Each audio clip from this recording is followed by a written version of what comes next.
es que nos ayude a volver a encender, a tirar querosén sobre ese fuego y ese amor. Padre nuestro que estás en el cielo, santificado sea tu nombre, venga a nosotros tu reino, hágase tu voluntad en la tierra como en el cielo.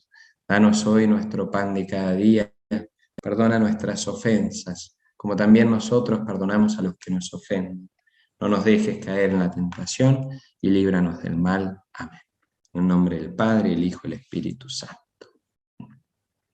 Bueno, de paso no abundo demasiado en la lectura, porque si Dios quiere, y de paso acá la ato a Luisa, el próximo curso será de Apocalipsis.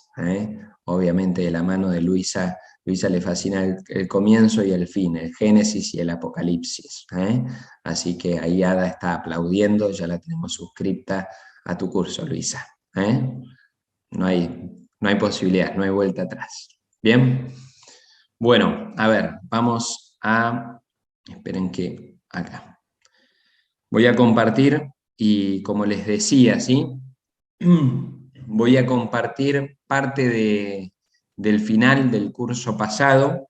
Yo pensaba que eran menos diapositivas y fui dando tranquilo y en un momento, bueno, ya llegó la hora, como bien dice el Evangelio de Juan, ha llegado la hora y tuve que correr a 400 kilómetros por hora. Vamos a repasar un poquito desde lo que hablamos del Cordero, ¿sí? Insisto que Luisa después retomará la parte más apocalíptica en su momento.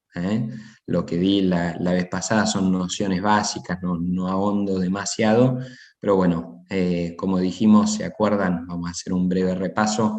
El Evangelio de Juan es como el Evangelio con la cristología más densa, más espesa. Por eso tuvimos en la primera la introducción con Marcos, en el segundo encuentro fuimos comparando un poquito y viendo el desarrollo de la cristología de una manera comparativa en los evangelios, y el encuentro pasado nos detuvimos un poquito más en Juan. Hoy le vamos a dedicar parte del comienzo de la primera hora, y después vamos a pasar a Pablo. Y después, bueno, la idea es seguir con los títulos cristológicos la clase que viene, si Dios quiere, y si me da la vida, la idea sería ahondar un poquito más adelante con las figuras de la esposa, el templo, y si podemos algo de la carta a los hebreos, con Cristo como sacerdote, sumo y eterno sacerdote. ¿Bien? Y yo creo que ahí ya terminaríamos, o a lo sumo agrego, y acá por ahí agregue una última clase, que los voy a engañar, no sería cristología bíblica, sino cristología un poco más dogmática, ya que hablar de cristología sin ver los concilios o nada de los concilios nos estaría quedando medio trunco. Aprovecho unas clases que estoy armando ahora de cristología y bueno, algunas nociones básicas de los primeros concilios, que nos va a ayudar a llegar más a los dogmas cristológicos, de los cuales, como decíamos hace 2 clases, toda la parte bíblica del desarrollo bíblico es como la simiente, la semilla, que después se fue desarrollando y terminó en cierta manera en los dogmas cristológicos. ¿Bien? Espero no haberlos mareado. La oración ya la sacamos y vamos con esto. Ahí ven, ¿no? El Cordero. Algo de esto, insisto que ya lo vimos, vamos a dedicarle un poquito más de tiempo y voy a tomar la Biblia de Jerusalén y del pueblo de Dios. Bueno, decíamos que en el Evangelio de Juan, no solo, pero en el Evangelio de Juan tiene una importancia grande la figura del Cordero, ¿sí? Y habíamos dicho, no llegué a desarrollarlo demasiado, y hoy le doy más tiempo, pero que Juan cambia la cronología de los sinópticos. Aquellos que hicieron los cursos de introducción al Nuevo Testamento, esto ya lo recordarán. Juan es distinto en varias cosas a los sinópticos.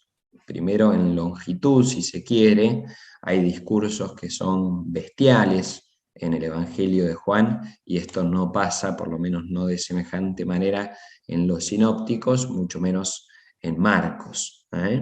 pero en ninguno de los sinópticos los discursos de Jesús son tan largos como en el Evangelio según San Juan. Otra cosa que cambia es la geografía. En el Evangelio según San Juan, prácticamente todo el ministerio de Jesús se da en Jerusalén y los alrededores, no así en los sinópticos. En Lucas ya habíamos visto esa especie de orden geográfico que le da Lucas, pero bueno, en Juan prácticamente todo el Evangelio o mucho del Evangelio se desarrolla en los alrededores de Jerusalén. ¿Bien? Y por último lo que cambiaba era la cronología. Especialmente donde vemos esta cronología en la Semana Santa, por así decirlo, en la Pasión de Jesús. ¿Bien? Y ahí tienen algunas citas. Juan 13:1. Antes de la fiesta de Pascua, sabiendo Jesús que llegaba la hora de pasar de este mundo al Padre, habiendo amado a los suyos que estaban en el mundo, los amó hasta el extremo. ¿Sí? Si ustedes recuerdan, en los sinópticos, la última cena, ¿qué era? Era la fiesta de la Pascua. Acá Juan lo dice con total claridad, antes de la fiesta de la Pascua. ¿Sí? Si no me equivoco, ahí puedo equivocarme, pero si no me equivoco, este es el pasaje del lavatorio de los pies. Entonces, justo antes de la fiesta de la Pascua, sabiendo Jesús que llegaba la hora de pasar de este mundo al Padre, habiendo amado a los suyos que estaban en este mundo, los amó hasta el extremo. Queda claro que la última cena no es la fiesta pascual, sino que es antes. Y lo mismo pasa justamente ya cuando Jesús es apresado y todo el juicio de Jesús, cada 2 por 3 aparece algo como lo que vemos ahora, Juan 18:28. Desde la casa de Caifás llevaron a Jesús al cuartel, era temprano, ellos no entraron en el cuartel para evitar contaminarse y poder comer la Pascua, ¿sí? Que la Pascua iba a venir después de todo este juicio a Jesús. Juan 19:14, era el día de la preparación de la Pascua, alrededor del mediodía. Pilato dijo a los judíos, aquí tienen a su rey. Era el día de la preparación de la Pascua. ¿Sí? Vamos con eso, que era parte de la preparación de la Pascua. Una de las partes de la preparación de la Pascua era matar y preparar al cordero, ¿sí? Al cordero pascual. Entonces, Jesús no muere en la Pascua, como figura en los sinópticos, sino que Jesús es el cordero pascual que tiene que ser degollado antes de la Pascua. De hecho, ahí abajo tienen Éxodo 12, 21 al 22. Si tienen sus Biblias, vamos a buscarlo. Éxodo 12, 21 al 22.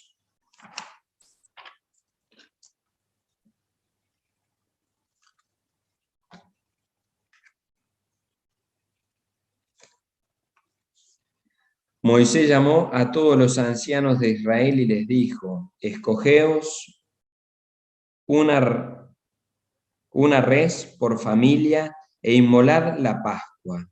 Tomad un manojo de hisopo, mojadlo en la sangre del recipiente y untad el dintel y las 2 jambas con la sangre del recipiente. Y ninguno de vosotros saldrá por la puerta de su casa hasta la mañana. Yahvé pasará para herir a los egipcios, pero al ver la sangre en el dintel y en las 2 jambas, Yahvé pasará de largo por aquella puerta y no permitirá al exterminador, ¿se acuerdan el ángel exterminador?, entrar en vuestras casas para herir. Observad todo esto como ley perpetua para vosotros y para vuestros hijos. Bien, entonces ahí está la consigna de la preparación para la Pascua. Lo que se va dando con Jesús en la última cena, en el Evangelio de Juan, es justamente esa preparación. Por eso esa rama de hisopo, ¿se acuerdan que la rama le acercan con una rama de hisopo a Jesús el vinagre? ¿Sí? Justamente son todas referencias que están mostrando, lo mismo que esto otro que vamos a ver ahora, está mostrando cómo en Jesús está la figura del Cordero Pascual. Esto sucedió de modo que se cumpliera la escritura que dice, no le quebrarán ni un hueso. Y otro pasaje de la escritura dice, mirarán al que ellos mismos traspasaron. El cordero, que debía ser sacrificado en la Pascua, tenía que ser un cordero sin mancha, un cordero sin defecto. Por eso no se tenía que tener todos los huesos en buenas condiciones, no tenía que tener ciertas manchas específicas, había toda una reglamentación, ahí tienen en Éxodo 12:5, esto de sin defecto. Por eso es que, ¿se acuerdan la expulsión de los mercaderes del templo? ¿Qué es lo que se hacía? En el mismo templo, recuerden que muchos venían al templo, iban al templo a celebrar las fiestas, las 3 fiestas famosas en que había peregrinación al templo a lo largo del año, y en vez de llevar sus corderos desde Galilea, desde la diáspora o desde donde fuera, o desde la misma Jerusalén, en vez de llevar sus propios corderos, los compraban en el templo. Porque si el cordero se lastimaba a lo largo de la peregrinación, desde Galilea o desde donde fuera hasta el templo, el cordero no podía ser sacrificado. Entonces, ¿qué hacían? Llevaban su plata y con unas monedas que cambiaban a los cambistas, compraban el cordero, ¿sí? Porque tenía que ser un cordero que cumpliera ciertas normas, no se podía sacrificar cualquiera, y mucho menos el cordero con defecto. Darle a Dios lo defectuoso, darle a Dios lo que sobra, era mal visto. Entonces justamente todo esto estaba pautado por el libro del Éxodo. Bien, que a Jesús no le quebraran ninguno de los huesos hace referencia a este cordero que no podía tener defecto y que justamente no podía tener huesos quebrados, entre otras cosas. ¿Está bien? Una de las tantas referencias, y justamente esto, insisto, con el cambio de cronología en Juan, es porque ese cordero se sacrificaba en las vísperas de la Pascua.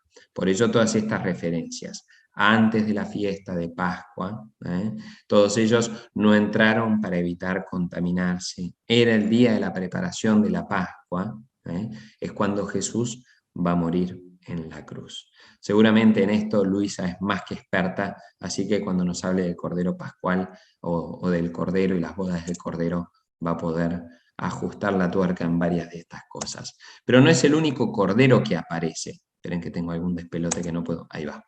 ¿Sí? Otro cordero al que hacíamos referencia es el de el sacrificio de Isaac. Vamos a Génesis 22. Ahora dejo la traducción de la Biblia de Jerusalén, que es medio engorrosa. Vamos con Génesis 22 y se las leo desde el libro del pueblo de Dios. ¿Se acuerdan Génesis 22? Ahí tienen para leer todo el pasaje, ¿sí? Yo les cito ahí Génesis 22:8, que es justamente esa frase famosa, en Génesis 7, Génesis 22:7. Isaac rompió el silencio y dijo a su padre Abraham, Padre, él respondió, sí, hijo mío, tenemos el fuego y la leña, continuó Isaac, pero ¿dónde está el cordero para el holocausto? Dios proveerá el cordero para el holocausto, respondió Abraham. Y siguieron caminando los dos juntos. Acá viene el famoso episodio donde Abraham ata, por eso decíamos la aquedá de Isaac, ¿sí? Que es la aquedá, la atadura, es cuando Abraham ata a su hijo Isaac para sacrificarlo a Dios. Dios le había pedido que le diera a su único hijo, y Abraham, obviamente sin entender nada, termina aceptando y va a sacrificar a su hijo al monte. Para esto lo ata, y esto es lo que se llama la famosa aquedá. Y también a ese cordero hace referencia. Abraham le contesta, Dios proveerá el cordero para el holocausto. Cuando lo va a sacrificar a Isaac y el ángel lo frena, aparece ese cordero. Esperen que busco la cita textual. Acá. 22:12. Génesis 22:12. Y el ángel le dijo, no pongas tu mano sobre el muchacho ni le hagas ningún daño. Ahora sé que temes a Dios, porque no me has negado ni siquiera a tu hijo único. Al levantar la vista, Abraham vio un carnero que tenía los cuernos enredados en una zarza. Entonces fue a tomar el carnero y lo ofreció en holocausto en lugar de su hijo. Abraham llamó a ese lugar, el Señor proveerá, y de allí se origina el siguiente dicho, en la montaña del Señor se proveerá. ¿Sí? Estos son distintos corderos que nos ayudan a tener una mirada tipológica de Jesús como el cordero. ¿Se acuerdan? Justamente empezábamos con la cita de este es el Cordero de Dios, ¿sí? Juan el Bautista, que señala a Jesús como el Cordero de Dios. Todos estos corderos del Antiguo Testamento, de una u otra manera, son como un adelanto, una mirada tipológica de lo que vamos a entender en Jesús. Justamente que Abraham vaya a sacrificar a su único hijo, evidentemente desde la mirada cristiana, este pasaje tiene reminiscencias bestiales, el padre que sacrifica a su único hijo para la salvación de todos nosotros. Para los padres de la iglesia, esta imagen va a ser constantemente citada y una referencia inmensa al sacrificio de Jesús, un sacrificio propiciatorio, algo de eso viene enseguida. Bien, el destacamento de soldados con el tribuno y los guardias, dice Juan 18:12, los guardias judíos se apoderaron de Jesús y lo ataron. Justamente esta referencia de y lo ataron no es en vano. Recuerden que para nosotros a veces todo esto nos suena tirado de los pelos. Esto con Luisa lo hemos repetido 10.000 millones de veces. Pero para la manera de entender y de citar del pueblo de Israel, esto es pan cotidiano. Poner una palabra en común entre una cita y otra es lo que va ligando y haciendo referencia. Mucho de eso vimos cuando hablábamos de las distintas alianzas y todo eso sigue haciendo referencia de una manera monstruosa en el Nuevo Testamento en la manera de citar pasajes del Antiguo. Que a Jesús lo hayan atado, si fueron con todo un destacamento, no es solo para que no se escape, como hicieron los apóstoles, sino que evidentemente hay una cita acá que no es menor. Insisto, en Juan, que Jesús sea el Cordero no es menor. Entonces estas referencias no son simplemente por una descripción de el episodio de la pasión, sino que nos están dando a entender algo mucho mayor. Hay otros corderos que son bien importantes. Luisa hizo referencia a estos corderos en algún momento, yo creo, si no me equivoco, cuando ella habló, creo que fue justamente en el curso de Introducción al Antiguo Testamento, aquel que hablábamos al Antiguo y el Nuevo, era el que se llamaba del Génesis a Jesús. Luisa en algún momento agregó una referencia, una clase sobre el templo. Y en alguno de esos, en alguna de esas clases, si no fue en esa específicamente, hablaba de esta fiesta del Yom Kippur, o el día de la expiación también, donde se presentaban dos corderos, ¿sí? Se imponía las manos sobre uno de ellos, estaba todo el pueblo de Israel en el patio del templo, se imponen las manos sobre el cordero, sobre uno de ellos uno se sacrifica y el otro recibe simbólicamente todos los pecados del pueblo de Israel, incluso los pecados del sumo sacerdote, que es el que le está imponiendo las manos. Sobre esto vamos a hablar cuando hablemos de la carta a los hebreos. Bien, en esa imposición de manos es como que se pasan los pecados hacia el cordero y el cordero es enviado, y de hecho hay todo un sistema, no lo voy a explicar, pero hay todo un sistema para que quede constancia de que el cordero llega hasta el desierto, hasta lo más profundo del desierto, y muere en el desierto. Donde mueren, él expía los pecados de todo el pueblo.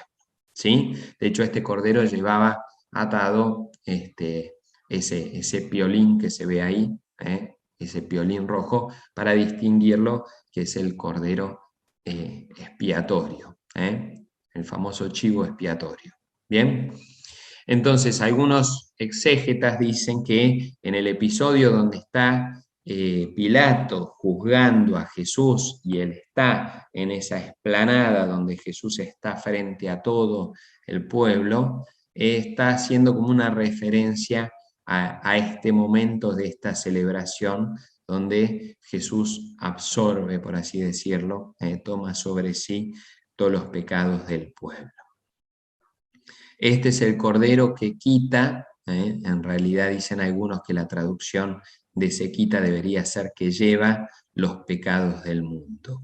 Juan 1:29 es aquella referencia que les decía, donde Juan el Bautista señala a Jesús como el Cordero de Dios. ¿Bien? Ese que quita, que lleva los pecados del mundo, está haciendo referencia a este Cordero del Yom Kippur, sobre el cual son cargados, son llevados todos los pecados del pueblo. Acá algunos textos de la propiciación, algo de esto hablaremos después con San Pablo. Esperen que... ¿sí? Algunos textos para que vean que esto no es solo juánico. Ahí tenemos al final, si quieren empecemos por el final, los últimos serán los primeros. En la primera carta de Juan, capítulo 2, versículo 2, dice: Él es la víctima propiciatoria por nuestros pecados, y no solo por los nuestros, sino también por los del mundo entero. ¿Bien? Entonces, esta idea de propiciación y este cordero al que hacía referencia recién, y esta explanada donde Jesús está frente a todo el pueblo, está en Juan, pero vamos a ver que esta idea en realidad es previa a Juan. Insisto con la cronología, recuerden que Juan habrá sido escrito a fines del siglo I, comienzo del siglo II. Es el último de los evangelios. Y hoy vamos a ver que Pablo está entre los primeros, es el primer escritor del Nuevo Testamento. Entonces, algunas referencias paulinas para que vean que esto ya es una idea previa a Juan. Romanos 3:25. Él fue puesto por Dios como instrumento de propiciación por su propia sangre, gracias a la fe. De esa manera, Dios ha querido mostrar su justicia. Juan 3, versículo 25. Primera carta a los Corintios, capítulo 15, versículo 3. Les he transmitido en primer lugar lo que yo mismo recibí. Esto es el querigma. Hoy lo vamos a volver a ver en un ratito. Les he transmitido en primer lugar lo que yo mismo recibí. Cristo murió por nuestros pecados conforme a la Escritura. El anuncio del querigma paulino.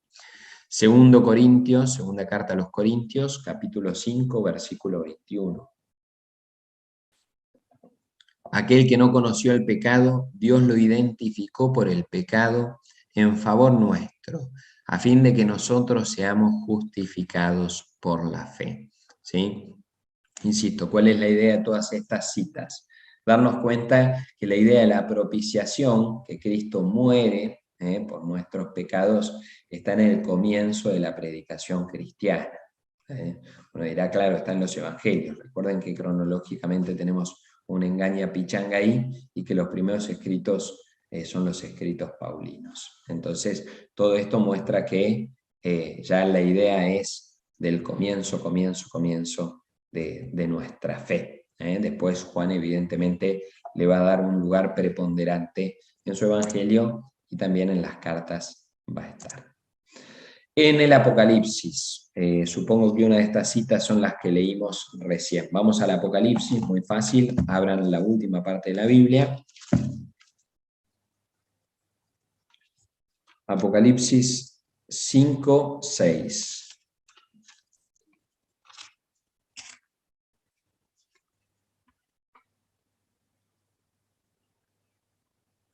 Entonces vi un cordero que parecía haber sido inmolado.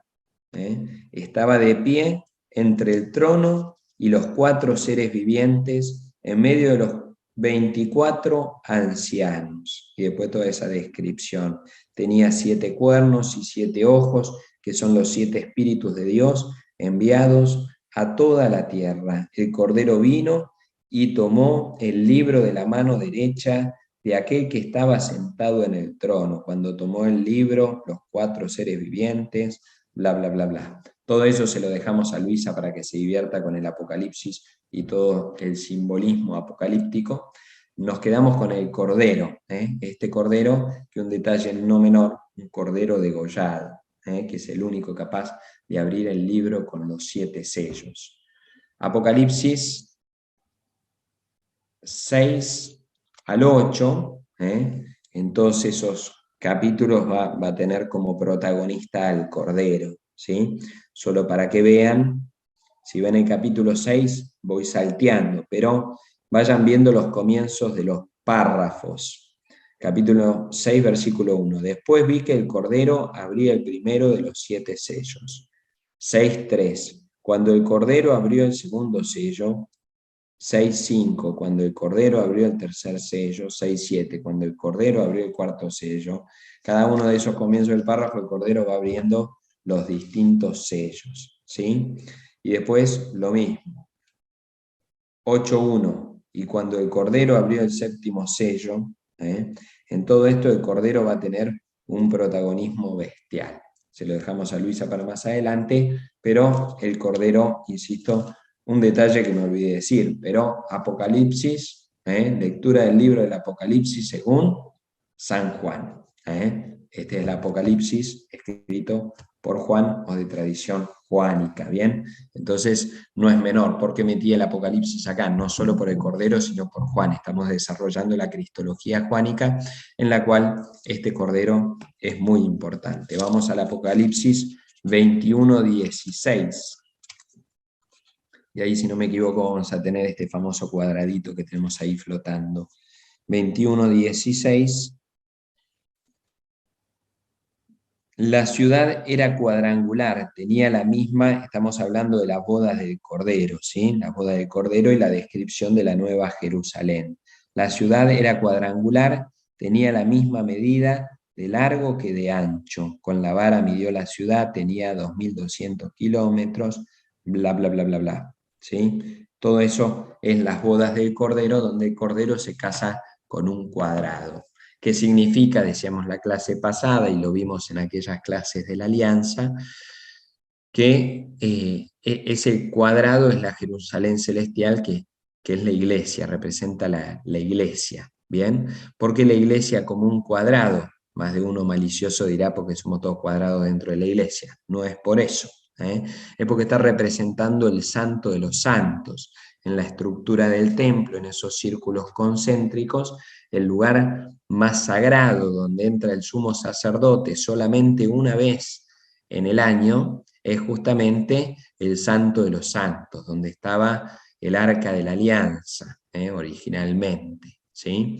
Y ese lugar es un cuadrado. Entonces, y ese lugar es donde está la presencia por excelencia de Dios. Por eso solo el sumo sacerdote una vez al año puede entrar.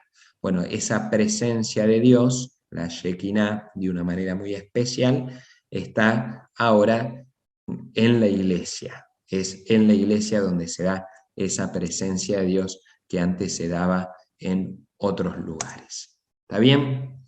Todo esto fue una revisión del final de la clase pasada, tratando de correr un poquito menos. Gaby pone caras, es porque estamos corriendo menos. Muy bien, Gaby. Todo lo veo. Ojo, ojo que todo lo veo. Muy bien. Vamos a San Pablo ahora. Esperen que cierro esto. Vamos a... Aguárdenme un segundito, Pablo. Bien. Les voy a compartir. No se preocupen, empezamos con Pablo un ratito y pasamos al recreo. Share screen.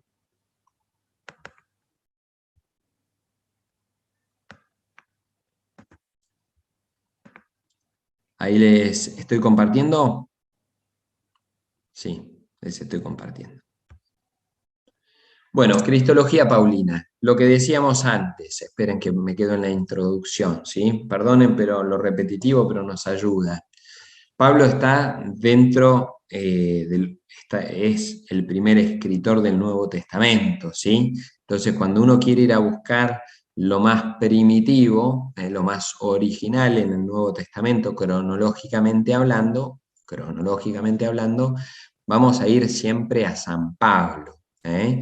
Y en especial a la primera carta a los tesalonicenses, ¿sí? No me voy a quedar evidentemente en la primera carta a los tesalonicenses, vamos a ver a San Pablo en general, y después, bueno, vienen las tradiciones paulinas, vienen los evangelios, etcétera, etcétera. No me meto en ese berenjenal, pero sepamos que cuando vamos a Pablo estamos yendo prácticamente a la raíz del Nuevo Testamento. Obviamente todo esto no es tan ordenado y se deshilachan tradiciones que después se van recopilando. En el mismo Pablo, las cartas, que ahora vamos a mencionar, bueno, no todas las cartas son tan lineales como aparecen, ¿sí? Esto daría para en algún momento hacer un curso de San Pablo. Me encantaría, Dios dirá y la providencia dirá si en algún momento nos da la vida para ello, ¿sí? Pero por lo pronto sabemos que de cartas auténticas, lo que se llaman cartas auténticas, son estas 7, ¿sí? Primera carta a los tesalonicenses, primera y segunda carta a los corintios, que en realidad ahí están deshilachadas, sobre todo en la segunda Corintios hay varias cartas o partes de cartas recopiladas, ¿sí? Insisto con que no es tan lineal, Filipenses, Gálatas, Romanos y Filemón. ¿Eh?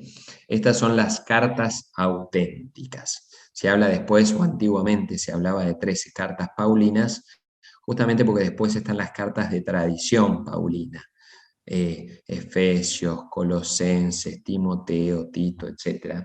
¿Sí? Son de tradición paulina. Recuerden, algo hemos visto ya, Lucas es de tradición paulina. ¿Sí? Dirán que no son cartas, obviamente no, estoy mezclando temas, pero Lucas es de tradición paulina. Bueno, así como está Lucas de tradición paulina, hay otras cartas. La carta a los hebreos, antiguamente se hablaba, y Luis Heriberto Rivas, fallecido hace poco, era famosa su introducción a la carta a los hebreos, porque decía: la carta de San Pablo a los hebreos no es carta, no es de San Pablo y no es a los hebreos. Bien, así comenzaba la clase de Rivas de la carta a los hebreos y dinamitaba todas las antiguas lecciones de carta a los hebreos. Bien, entonces estas son las 7 cartas auténticas. Hoy en día esto prácticamente ya no está discutido, prácticamente quedan algunas discusiones, pero son pocos los que discuten esto. Bien, ahora, no son tratados de teología, eso que dice ahí arriba. ¿Por qué esta aclaración? Porque a la hora de dar cristología y cristología paulina, o a la hora de dar cualquier cosa que demos, teología, eclesiología, lo que queramos dar a partir de las cartas de Pablo, no podemos pensar que son un tratado o un manual de teología. Estoy viendo si tengo alguno acá, pero no tengo. No puedo pensar que San Pablo se sentó ahí en el escritorio, como está en el dibujito, y empezó a pensar desde el comienzo, a ver qué escribo, tiqui, tiqui, tiqui, y fue escribiendo un tratado sobre la eclesiología paulina, un tratado sobre la cristología. Entonces, tenemos que ir encontrando, ¿sí? Ir como hilvanando, o deshilvanando, no sé si se dice así, creo que sí, justamente qué es lo que Pablo fue tejiendo. Bueno, la cristología de Pablo está como mezclada entre todas estas cosas que él fue escribiendo. Y de hecho, si uno hila muy fino, hay un desarrollo de esto. Ya vamos a ver ahora, cuando lleguemos a la diapositiva, el concepto de parusía en San Pablo. Bueno, todo esto se fue desarrollando y con el tiempo hubo que ir repensando ciertas cosas.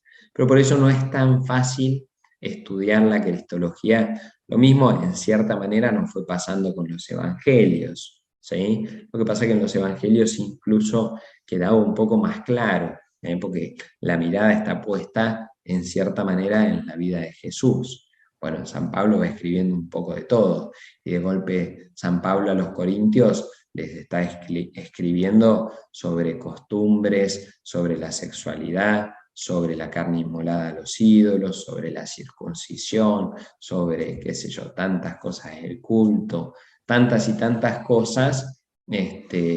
A Filemón nada que ver, le está escribiendo sobre cualquier otra cosa, de golpe me echa algunas cosas. Pero bueno, entonces, insisto, no son tratados de teología.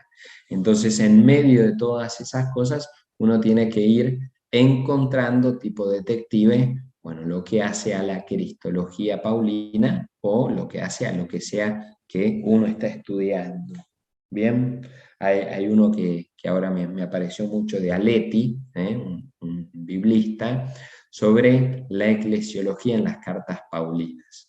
Entonces este hombre Aleti va estudiando todas las cartas haciendo foco en la cristología, en la eclesiología, perdón. Algo de eso vimos en el curso de, como se llamaban las iglesias que los apóstoles nos dejaron, desde el libro de Raymond Brown. Bien, entonces a tener esto bien en cuenta, porque hay cosas que vamos a ir diciendo y uno va a decir, bueno, pero en realidad Pablo en otro lado dice otra cosa. Bueno, hay desarrollos en el pensamiento paulino, y pues bueno, hay cosas donde uno no es tan lineal a la hora de hablar. Recuerden que parte de las cartas paulinas fueron escritas estando Pablo en prisión, ¿sí? Y de hecho hay cortes muy marcados, y lo que le decía, la segunda carta a los Corintios, entre otras, Filipenses también, no es simplemente una carta, hay más cartas metidas ahí. Ahora no me acuerdo, pero creo que en Filipenses se habla de 3 cartas. En la segunda Corintios, si no me equivoco, entre la primera y la segunda Corintios creo que se hablan de 6 cartas, 6 o 5, ahora no recuerdo bien. Entonces, insisto que no es tan fácil esto. Bueno, pero no podemos referirnos simplemente a las cartas. Las cartas, la predicación de Pablo también está, ahora vamos a ver, y ahí sí las citas están en Pablo, están en las cartas paulinas, pero también a la hora de ver los hechos de los apóstoles, si bien como les dije, los hechos de los apóstoles es muy posterior, pues es posterior a las cartas paulinas, también ahí se ven ciertas tradiciones paulinas. Y el desarrollo del querigma en los hechos de los apóstoles, hay estudios y estudios de esto, tratando de buscar y pasar como por un filtro lo que es la elaboración lucana, la elaboración de Lucas en los hechos de los apóstoles, teológicamente hablando, y lo que es más fuente propia del anuncio de Pablo, ¿sí? Sea que le predicaba a los griegos en el Areópago o sea que está predicando en alguna sinagoga. Sobre esto hay muchos estudios muy interesantes, algunos con mirada más pastoral que exegética. Tanto uno como otros son muy interesantes. Sabiendo lo que siempre decimos, uno va a encontrar teólogos y biblistas que dicen de todo, ¿no? Entonces uno va a encontrar uno que dice A, otro que dice B, otro que dice C. Uno tiene que estudiar y en base a eso discernir con qué se queda, ¿no? Los querigmas de Pablo. Vamos a 1 Corintios 15 del 3 al 4. Les he transmitido en primer lugar lo que yo mismo recibí. Cristo murió por nuestros pecados. Ya, creo que lo citamos por la propiciación, ¿sí? Cristo murió por nuestros pecados conforme a la Escritura. Fue sepultado y resucitó al tercer día de acuerdo con la Escritura. Esto en Pablo va a ser muy claro, ¿no? Que el querigma, no solo en Pablo, pero que el querigma, el cumplimiento de todo esto que pasa en Jesús, es acorde a las Escrituras. Gálatas 1 del 3 al 5.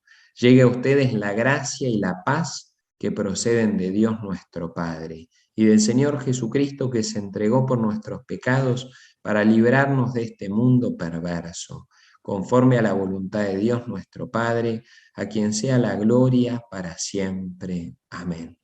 Recordemos que en Pablo, más que en Pablo, Gálatas es la carta por excelencia más autobiográfica de Pablo. Entonces, cuando uno quiere ir a conocer bien qué es lo qué es lo que se dio en la vida de Pablo, en su conversión, en lo que él predicaba, en sus berrinches también, en su historia, en sus viajes. Gálatas es fundamental, ¿sí? A la hora de hacer una cronología paulina, muchos, los famosos 3 viajes de Pablo salen de los Hechos de los Apóstoles, pero cuando uno coteja con las cartas paulinas y especialmente la carta a los Gálatas, hay mucho bache ahí que, que entran en colisión. Hay muchas cosas que Hechos y el mismo Pablo no coinciden, ¿sí? Sobre esto hay ríos de tinta también escritos, no nos metemos ahora en ese berenjenal. Y por último, Romanos 1 del 1 al 4. Carta de Pablo, servidor de Jesucristo, llamado el apóstol y elegido para anunciar la buena noticia de Dios, que él había prometido por medio de sus profetas en las Sagradas Escrituras, lo mismo que dijimos en la primera cita, acerca de su Hijo Jesucristo nuestro Señor, nacido de la estirpe de David según la carne y constituido Hijo de Dios con poder, según el Espíritu Santificador, por su resurrección de entre los muertos. Bueno, ¿cuál es la idea de estas citas? Tratar de ver cuál es el querigma paulino, ¿qué es lo más esencial que Pablo predicaba? Bueno, sin lugar a dudas, Cristo que murió por nuestros pecados y que resucitó al tercer día. Esto va a estar por todos lados, con ciertas connotaciones, esto es según las Escrituras, y que murió por nuestros pecados. Esta propiciación va a estar recontramarcada, ¿sí? Después vamos a ver algo de los títulos cristológicos que utiliza Pablo, pero poder tener en la cabeza hay otras formulaciones del querigma paulino, ya con estas 3 creo que nos alcanza. Bien, 5 minutitos de descanso, ¿les parece? 5 minutitos, descanso la voz y ustedes descansan los oídos.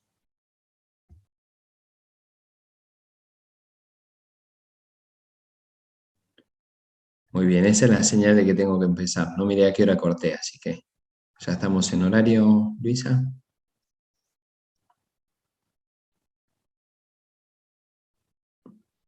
O lo puse yo, recording in progress. Vamos a esperar que venga el resto.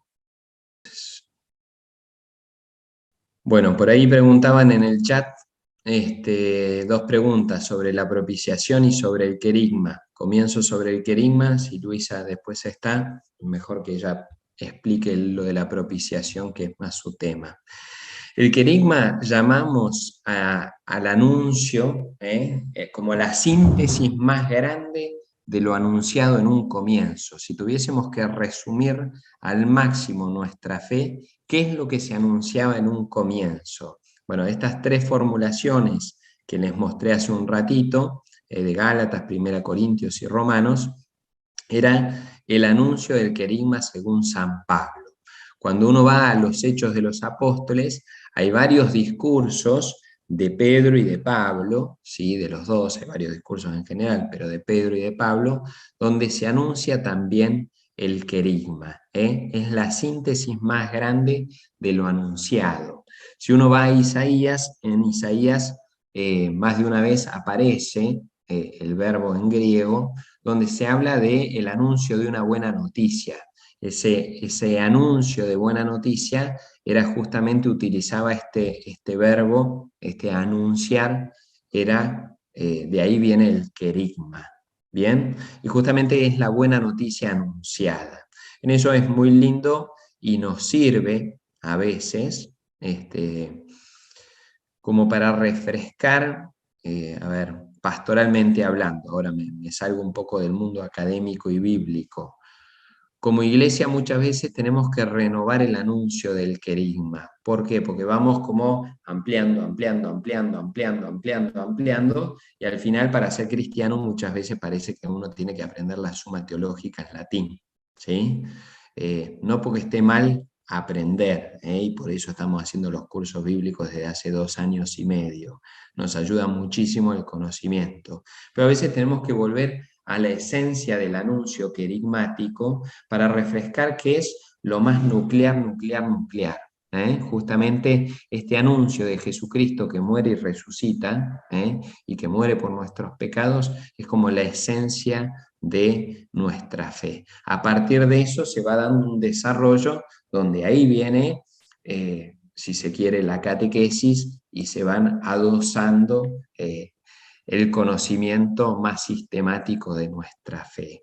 Si nos quedamos solo en el querigma, bueno, Dios nos invita a profundizar más, y por eso ahondar en la catequesis, ahondar en la vida de fe, y ahondar justamente como estamos haciendo nosotros, a través de la Biblia. Podría ser también cursos de catecismo y de tantas otras cosas. Es muy lindo ver a veces en seminarios catequísticos o incluso en profesorados de teología, laicos que se van anotando no porque quieren dedicarse a la docencia, sino porque quieren profundizar en su fe. Eso es interesantísimo, ¿bien? Pero el núcleo, que es el querigma, es ese núcleo central que era anunciado en un comienzo, y que posteriormente se va desarrollando. Hay muchas formulaciones del querigma. Estas tres que les presenté son formulaciones paulinas en las cartas paulinas. Yo les decía, hay formulaciones también en los Hechos de los Apóstoles, en boca de Pedro, en boca de Pablo, y hay otras formulaciones querigmáticas, incluso también en los Evangelios. ¿Bien? Eso acerca del querigma. Ahora Luisa se va a hacer la que no está. Como no veo las camaritas, Luisa, ¿está por ahí?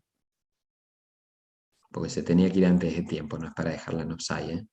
Sí, acá estoy. Bueno, yo me Sí, Pato. siento un queso hablando de la propiciación al lado tuyo, así que si querés acá te cedo la palabra para que puedas explicar vos la propiciación, que es tu tema. Bueno, a ver, un minuto Acá porque que estoy en un lugar donde hay mucho ruido. Tengo que correrme. se te escucha bien igual, ¿eh? Si querés. Bueno, este,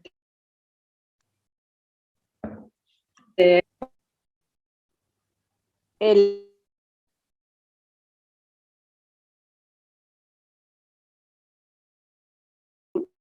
Ahí te perdimos la señal, me parece. Fíjate si podés, si no, lo hago yo, no hay problema.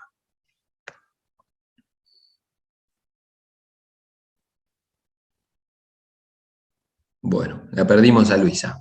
Voy yo. ¿Bien? Esperen que pongo ahí, chiqui chiqui. Estos son los defectos de la improvisación. Bueno, propiciatorio, leo lo que todos leyeron ahí en el chat. Propiciatorio es algo que tiene la virtud de hacer propicio o favorable, especialmente ante la divinidad. Una víctima propiciatoria es la víctima de un sacrificio efectuado con fines propiciatorios, con el fin de aplacar la ira de la divinidad. En el Antiguo Testamento se refiere sobre todo a los sacrificios que se realizan para pedir perdón por los pecados. Luisa, si apareces, me avisas. Luisa había explicado en alguna de las clases los distintos sacrificios, y con nombre y apellido los decía ella, yo no podría decirlo, que se hacen en el templo, ¿sí? Y no todos los sacrificios tienen el mismo significado y el mismo objetivo. Entonces está específicamente el propiciatorio, que es justamente para pedir perdón por los pecados. Ahí. Me ¿se pareció escucha? escucharla. Sí, ahora sí, Luisa. Ah, sí, porque se me cortó. Precisamente el arca de, por ejemplo, en el templo de Jerusalén, en el Santo de los Santos, que es como les mencionó Patricio, era un cubo, o sea, tenía el mismo largo que alto que ancho, que después van a ser las dimensiones también de la forma geométrica de la Jerusalén celestial. Bueno, ahí estaba el Arca de la Alianza y la tapa del arca se llamaba la tapa, o sea, nosotros en la traducción decimos que es como la tapa del propiciatorio. En el sentido, quizás en español el término se escapa un poco, pero fíjense que, por ejemplo, en inglés esta misma tapa se llama the mercy seat, es como la tapa o el asiento de la misericordia, ¿eh? Como que Dios hace misericordia, o sea, ven que un poco se cambia el sentido, ya no es esto de aplacar la ira de la divinidad, sino que está unido también a la misericordia de Dios, que Dios como perdona a su pueblo, eh, digamos, esto es como una representación simbólica de del lugar donde Dios hace misericordia hacia Israel. Y entonces, en esto que les mencionó Patricio, que era el día de Yom Kippur, el sacerdote, que una vez al año, el día de Yom Kippur, entraba con la sangre precisamente del chivo expiatorio y la ponía ahí eh, la derramaba precisamente sobre este lugar donde entonces Dios hacía misericordia a Israel y perdonaba sus pecados. Así que está tanto el término expiación como el término propiciación están como de alguna manera unidos. Y muchas veces la víctima se llamaba la víctima propiciatoria, o sea, el cordero es una víctima propiciatoria que alcanza el perdón de los pecados. Por lo menos simbólicamente, porque como va a decir bien después la carta a los hebreos, en realidad la sangre de chivos y corderos no puede alcanzar el perdón, pero la única sangre que verdaderamente va a ser verdaderamente propiciatoria es la sangre de Cristo. Bueno, con esto los dejo. Muchas gracias, Luisa. Esto confirma algo fundamental que uno aprende en la facultad, que uno no puede saber todo y que lo importante no es saber todo, sino saber a quién preguntarle. ¿Eh? Así que lo mejor de mis clases es que cuando ustedes preguntan en el chat, contesta Luisa. ¿Eh? Aprovechen para preguntar mucho. Bueno, continúo con San Pablo. Bien, les comparto acá donde tengo. Share screen. Muy bien. Bueno, entonces, respondiendo, ahí ya tienen lo del propiciatorio, lo del querigma, lo que les contesté antes. Recuerden que estos son formulaciones del querigma paulino, ¿sí? El querigma va a tener, e insisto, que lo bien que nos hace como iglesia volver a este centro, no para quedarnos ahí cómodos y decir, bueno, con saber estas tres cositas me alcanza, pero, y de paso, misioneramente, a mí me pasó en Angola, al tener que ir más de una vez a alguna aldea donde nunca se había anunciado prácticamente a Jesús. Hay una que tuve que ir a celebrar la misa por primera vez y creo que se los conté alguna vez, fascinante. El Evangelio era, que creo que debe ser el Evangelio más corto que se lee en alguna misa. Deben ser 2 versículos, que Jesús pasó anunciando la buena noticia del reino y haciendo el bien. Ese era el lema. Entonces uno dice, bueno, no me dio letra para nada, pero por otro lado me dejó la cancha abierta para hablar de lo que quisiera. Entonces empecé hablando qué es la buena noticia. Y básicamente anunciar la buena noticia de Jesús que vino al mundo, murió y resucitó por amor a nosotros. ¿Sí? Entonces, ¿uno a qué se atiene? Bueno, cuando va a anunciar a lugares de primera evangelización, ¿qué es lo que se anuncia? El querigma, lo más elemental de nuestra fe. ¿Sí? Por eso Pablo y Pedro y Pablo y los apóstoles prácticamente todo el anuncio era de primera anuncio, de primera evangelización. ¿Bien? Entonces, volviendo a Pablo y al anuncio del querigma, esto es fundamental, ¿sí? Cristo es el centro del anuncio de Pablo. ¿Se acuerdan esa crítica que se le hace a Pablo como a la iglesia de que Jesús predicaba el reino y Pablo y la iglesia predican a Jesús? Que ya vimos desde el Evangelio según San Juan que es un error decir eso. A ver, es cierto, pero es un error. ¿Por qué es cierto? Porque es cierto que nosotros predicamos a Jesús y es cierto que Pablo predicaba a Jesús. Pero lo que no es cierto es pensar que el reino que predicaba Jesús es distinto al Jesús que predica la iglesia. Ese reino se concreta en la persona de Cristo que es el Rey justamente. Ya lo vamos a ver en los títulos cristológicos y ya lo vimos en el desarrollo de los evangelios. Comienzo la buena noticia y veíamos justamente cómo en el desarrollo de los evangelios se trata de que Cristo es Rey, no solo, pero que es Rey. Acá le cito al siguiente autor, George, que va a analizar la teología y el evangelio de Pablo. Dice así: Pablo conoce tan solo un único fundamento para la revaloración hecha por él de todos los valores. Acá obviamente lo que está de trasfondo es la conversión de Pablo.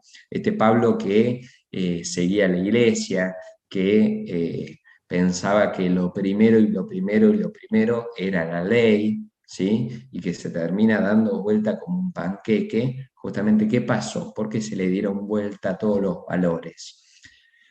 Bueno, acá lo va a decir, esta revaloración hecha por él de todos los valores para su cambio de cuenta, que pone en la hoja de las pérdidas la hoja de las ganancias. ¿Se acuerdan? Si me tengo que gloriar, decía San Pablo, si tuviese, déjenme que hable como un necio, y que me gloríe, y él cita, y lo mismo, todo lo que yo tenía por pérdida, ahora lo tengo por ganancia, y todo lo que yo tenía por ganancia, ahora lo tengo por pérdida. Se le cambió la hoja, como dice este autor. Este fundamento es Jesucristo mismo. Con ello se fundamenta al tiempo el centro cristológico de su predicación. Así se desplaza el centro de su vida. Si hasta ahora para él el centro determinante era la Torá, la ley, a partir de ahora es Cristo. ¿Sí? Recuerden, siempre vuelvo a Gálatas porque es mi primer amor, por así decirlo. Recuerden los cachetazos que le da Pablo a los Gálatas insensatos, como habiendo comenzado por el Espíritu, terminan ahora en la carne. ¿Por qué? Porque justamente habían comenzado por la libertad de haber conocido a Jesucristo y de haber recibido el Espíritu Santo, y ahora se están encadenando a la ley y a todas las normas de la Torá. Bien, entonces Pablo hizo el camino inverso a los Gálatas, habiendo comenzado por la ley judía, ¿sí? Y siendo discípulo de Gamaliel, siendo fariseo, y entre los fariseos él mismo va a sacar chapa. Bueno, después se encontró con Cristo, que lo dio vuelta patas para arriba. Bien, esa conversión de Pablo no se entiende si no es por el haber conocido a Jesucristo, a pesar de lo que vamos a decir a continuación. ¿Se acuerdan? Para aquellos que vieron el curso, que hicieron el curso de las iglesias que los apóstoles nos dejaron, algo que decíamos que en Pablo va a ser llamativo, es que predica un Jesús sin rostro. Voy a explicar esto del Jesús sin rostro y después leemos aquello. ¿A qué se refiere con un Jesús sin rostro? En los evangelios se nos va a hablar de Jesús y de este Jesús terreno, que él lo va a describir cada uno de los evangelistas en mayor o menor medida, y cada uno de los evangelistas con un maquillaje, si se quiere, con una descripción distinta. Pero San Pablo no conoció al Jesús terreno. San Pablo se encontró con Jesús en el camino a Damasco, esa famosa conversión que tuvo, más allá de las descripciones que hagamos o de lo que pensemos que fue ese evento. Algunos lo describen como un ir conociendo a Jesús de a poco y una revelación mística, sea como sea, pero no conoció al Jesús terreno, no se le dio la experiencia de Pedro, de Bernabé, de Bartolomé, perdón, de tantos otros que lo vieron cara a cara. ¿Se acuerdan ese muéstranos al Padre? Y que Jesús le dice, ¿cómo me dices muéstranos al Padre? Quien me ve a mí, ve al Padre. Bueno, Jesús lo vio, Pablo lo vio, perdón, pero desde una experiencia ya post-resucitado, un Jesús que ya había resucitado. No está la descripción de ese Jesús terreno que tuvieron los apóstoles y que se intenta transmitir en los evangelios. ¿Se entiende? Por eso vamos a ver que en Pablo la descripción de Jesús nos deja como con sabor a poco. Uno diría, bueno, pero contame más de Jesús. Y Pablo diría a lo bruto, ¿no? ¿Qué te puedo contar? Y por eso Pablo va a decir una y otra vez que él cuenta lo que a él le contaron, que él da la tradición que él recibió, ¿sí? Como a mi misma vez yo recibí, ¿sí? Después va a decir, obviamente, y también lo va a remarcar, no es tonto Pablo, una y otra vez, que él lo recibió por inspiración divina, y que no hubo intermedio humano, para aquellos que ponían en duda un poco su apostolado, va a decir, ojo al piojo, yo no lo conocí en vivo, en directo, en, en su forma terrena, pero sí que lo conozco. Así que vamos a leer este párrafo, que justamente es de las iglesias que los apóstoles nos dejaron de Raymond Brown. Si dispusiéramos únicamente de las cartas paulinas, solo conoceríamos unas cuantas expresiones de Jesús, que en la noche antes de morir compartió una cena eucarística con sus discípulos, que fue crucificado y sepultado, y que resucitó al tercer día y se apareció a determinadas personas. Lo que nunca aparece en las cartas es el tipo de persona que fue Jesús, ni por qué la gente lo seguía durante su vida. ¿Sí? Esto San Pablo no lo desarrolla. ¿Por qué? Porque San Pablo no lo conoció en esa manera. ¿Sí? Entonces los dichos de Pablo acerca del Jesús terreno son muy escasos. Y si dependiéramos solo de Pablo, ahí se ve la riqueza del canon, estaríamos en el horno, diríamos. Mal y pronto, esto no lo diría un exégeta, pero yo lo puedo decir.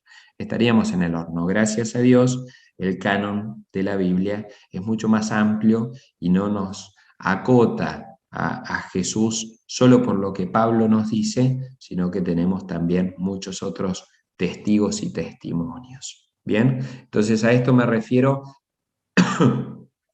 en las dos cosas. Cuando digo que es esencial y que el centro del anuncio de Pablo es Jesucristo, es cierto, pero un Jesucristo sin rostro en este sentido, donde no tenemos demasiada tradición y demasiado contenido sobre el Jesús terreno, sino que Pablo conoció a Cristo y Cristo crucificado, va a decir él, pero él tuvo experiencia de este Cristo resucitado. Bien, Mysterium Salutis, ahí sí van a ver la cita. Mysterium Salutis es un bodoque de varios tomos, ¿sí? Si no me equivoco son 6, donde el tomo tercero es la Cristología, es fascinante. Esto es del año 70, si no me equivoco, es como la primera, me animo a decir, como enciclopedia teológica postconciliar. Insisto que es un bodoque, pero es maravilloso. Está muy bueno, muchas cosas quedó desactualizado, pero bueno, para cristología y para preparar estas clases, y especialmente las clases de Pablo, me fue muy útil. Y dice lo siguiente: es significativo el testimonio de Pablo, quien pone de relieve este pensamiento valiéndose del ejemplo de Abraham, Romanos 4, ¿sí? Aunque normalmente une la cruz y la resurrección construyendo su idea global a partir de esos dos acontecimientos inseparables. ¿Qué dos acontecimientos? La cruz y la resurrección. Recuerden las formulaciones del querigma que acabamos de ver. Cristo que murió, según las Escrituras, murió por nosotros y resucitó al tercer día. Estas van a ser dos columnas inseparables e infaltables en el querigma paulino. Este punto de vista es de tal manera central en su cristología que casi renuncia por entero a ocuparse de la vida terrena de Jesús y a transmitir sus palabras y acciones. Lo que decía Raymond Brown recién, lo relabora, si se quiere, Mysterium Salutis, de esta otra manera. Prácticamente renuncia a ocuparse de la vida terrena de Jesús y a transmitir sus palabras y acciones. A San Pablo le alcanza con limitarse en cierta manera a Jesús que murió y resucitó por nosotros. ¿Bien? Más claro, échale agua. Pero acá vamos justamente a esto. Predicamos un Cristo crucificado. Para Pablo va a ser esencial esto de un Cristo crucificado, ¿sí? No podemos dejar de lado es esta figura de Cristo crucificado. De hecho, lo vamos a ver a continuación en el himno a los filipenses. Según lo que estudian los exégetas, el himno a los filipenses, por ahí me adelanto así, acá, ¿bien? Vamos con esto, después vuelvo para atrás. Filipenses 2, 6, 11, lo tengo a continuación. Vamos a leerlo, después rebobino.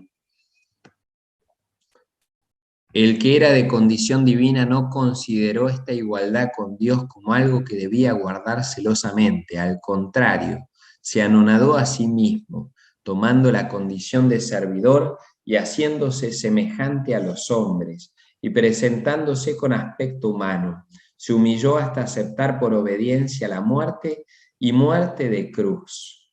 Por eso Dios lo exaltó y le dio el nombre que está sobre todo nombre, para que al nombre de Jesús se doble toda rodilla en el cielo y en la tierra y en los abismos, y toda lengua proclame para gloria de Dios Padre, Jesucristo es el Señor.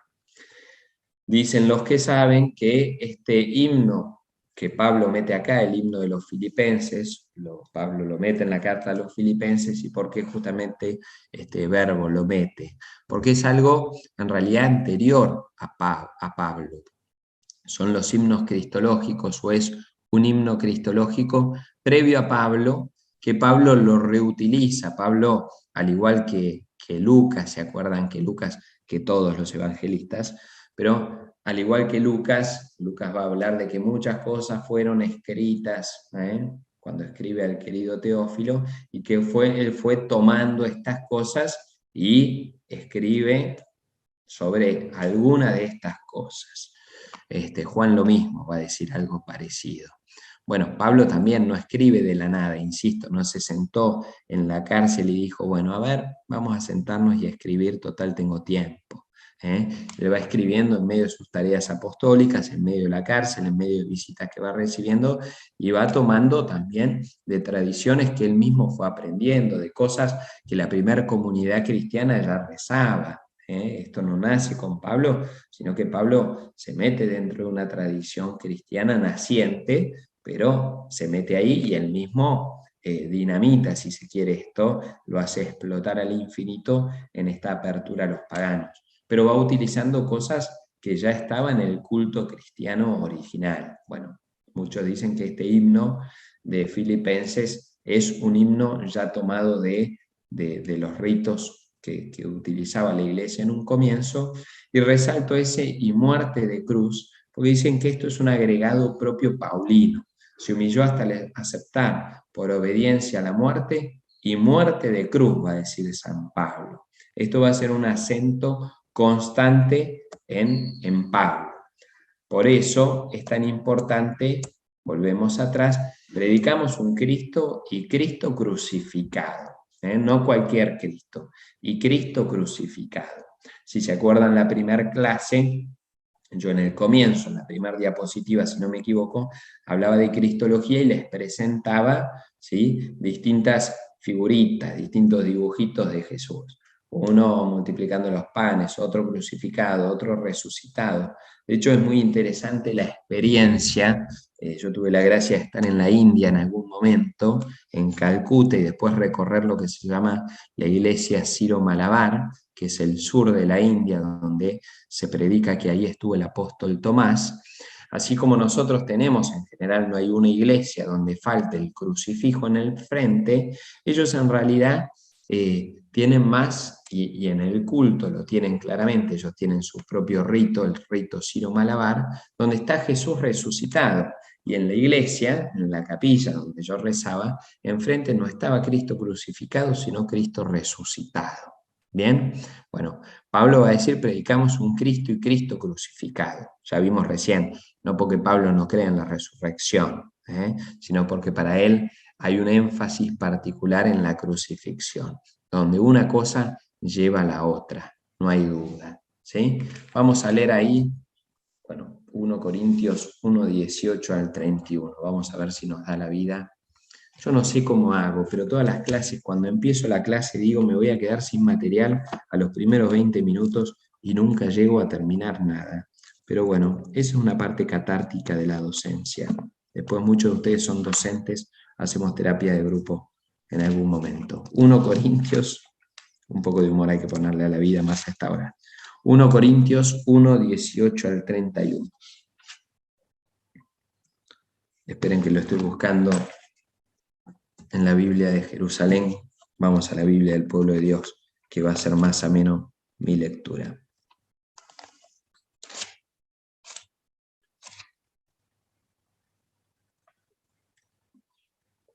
...1 Corintios 1, 18... El mensaje de la cruz es una locura para los que se pierden, pero para los que se salvan, para nosotros, es fuerza de Dios, porque está escrito: destruiré la sabiduría de los sabios y rechazaré la ciencia de los inteligentes. ¿Dónde está el sabio? ¿Dónde el hombre culto? ¿Dónde el razonador sutil de este mundo? ¿Acaso Dios no ha demostrado que la sabiduría del mundo es una necedad? Esto es fascinante. En efecto, ya que el mundo con su sabiduría no reconoció a Dios en las obras que manifiestan su sabiduría, Dios quiso salvar a los que creen por la locura de la predicación. Mientras los judíos piden milagros y los griegos van en busca de sabiduría, nosotros en cambio predicamos a un Cristo crucificado, escándalo para los judíos y locura para los paganos, pero fuerza y sabiduría de Dios para los que han sido llamados, tanto judíos como griegos. Porque la locura de Dios es más sabia que la sabiduría de los hombres, y la debilidad de Dios es más fuerte que la fortaleza de los hombres. Hermanos, tengan en cuenta quiénes son los que han sido llamados. No hay entre ustedes muchos sabios, hablando humanamente, ni son muchos los poderosos ni los nobles. Al contrario, Dios eligió lo que el mundo tiene por necio para confundir a los sabios, lo que el mundo tiene por débil para confundir a los fuertes, lo que es vil y despreciable, y lo que no vale nada para aniquilar a lo que vale. Así nadie podrá gloriarse delante de Dios. Por él ustedes están unidos a Cristo Jesús, que por disposición de Dios se convirtió para nosotros en sabiduría y justicia, en santificación y redención, a fin de que, como está escrito, el que se gloríe en el Señor. ¿Sí? Fascinante. Esto uno lo puede leer 1 y 3.000 millones de veces y no se va a cansar. Qué importante es para Pablo esta noción de un Cristo y Cristo crucificado. Y todo lo que leímos se desprende justamente de predicar un Cristo crucificado, que es locura y que es necedad, ¿sí? Que en un comienzo uno no lo perseguiría nunca. Acá tenemos que entender en la noción de Pablo, y si uno va al Antiguo Testamento y si uno intenta ponerse en los zapatos de los judíos, de los apóstoles, cuando miraban a Cristo crucificado, era una locura, ¿sí? ¿Se acuerdan? Y lo vimos en las clases pasadas, cuando Pedro le dice a Jesús: deja de predicar esto, deja de decir esto sobre vos, que tenía que morir y morir en el madero. Jesús lo va a sacar carpiendo: ve detrás de mí, porque tus palabras, ve detrás de mí, Satanás, porque tus palabras no son las de Dios, sino las de los hombres. Para Jesús esto era fundamental. Juan va a decir justamente que ha llegado la hora, y la hora de la gloria, y esa hora es la crucifixión. ¿Por qué? Porque en Juan va a estar mucho más desarrollado esto que ya Pablo no solo intuía, sino que lo predicaba, y lo predicaba con total claridad y con absoluta pasión. No podemos predicar otro Cristo, insisto, no porque la resurrección no esté en el querigma, va a ser fundamental, y una cosa no puede ir sin la otra. Pero para Pablo, predicar un Cristo crucificado va a ser esencial. De ahí muchas veces los errores que nosotros presentamos y los errores que a veces nosotros tenemos en nuestra propia vida a la hora de rezar, que no entendemos cómo puede ser que nos pase tal o cual cosa, que no entendemos cómo puede ser que la gente no acepte el Evangelio, que no entendemos cómo puede ser que nos rechacen. A veces en los grupos misioneros nos lamentamos porque no nos abren las puertas. Pero hijos nuestros, ¿qué va a pasar si predicamos un Cristo crucificado? El propio Dios hecho carne predicó el Evangelio y lo crucificaron. ¿Qué pretendemos nosotros? Que nos hagan una fiesta, que tiren papel picado y 3 tiros al aire cuando llegamos al pueblo donde vamos a predicar. Claro que nos van a rechazar, ¿eh? Obviamente, y hasta se nos lo anuncia en el Evangelio. Si no te reciben, sacude el polvo de los pies y seguí caminando. El pobre Pablo en esto daría... evidentemente voy a tener que hacer un curso paulino en algún momento, no lo prometo, pero lo intentaré, ¿sí? San Pablo, no todas las comunidades donde predicó, terminó siendo, si uno lee los Hechos de los Apóstoles, lo sacará carpiendo más de una vez, a pedradas, a latigazos y no sé cuánto más. Pero mismo las cartas que escribe, de hecho, la comunidad de los Gálatas en paz descansa, ¿sí? Después de todo lo despelote que tuvo Pablito con los Gálatas, la carta a los Gálatas, la comunidad de los Gálatas salió carpiendo, ¿sí? No así los corintios, dicen que con los corintios también tuvo un buen tole-tole, pero finalmente los corintios terminaron aceptando las correcciones paulinas. Los Gálatas se ve que eran un poco más tercos. Bien, bueno, déjenme...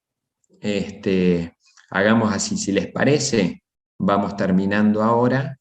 La clase que viene terminamos con estas últimas diapositivas de Pablo y ya ni me acuerdo qué venía después de las diapositivas de Pablo. Se los dije al comienzo, a los títulos cristológicos. Y avanzamos con los títulos cristológicos. ¿Les parece? Siempre tiene que quedar como ganas de un poquito más, pedagógicamente hablando. Bueno, gracias por la paciencia, Dios los bendiga, no tomen frío, levanten la calefacción y buen provecho para todos.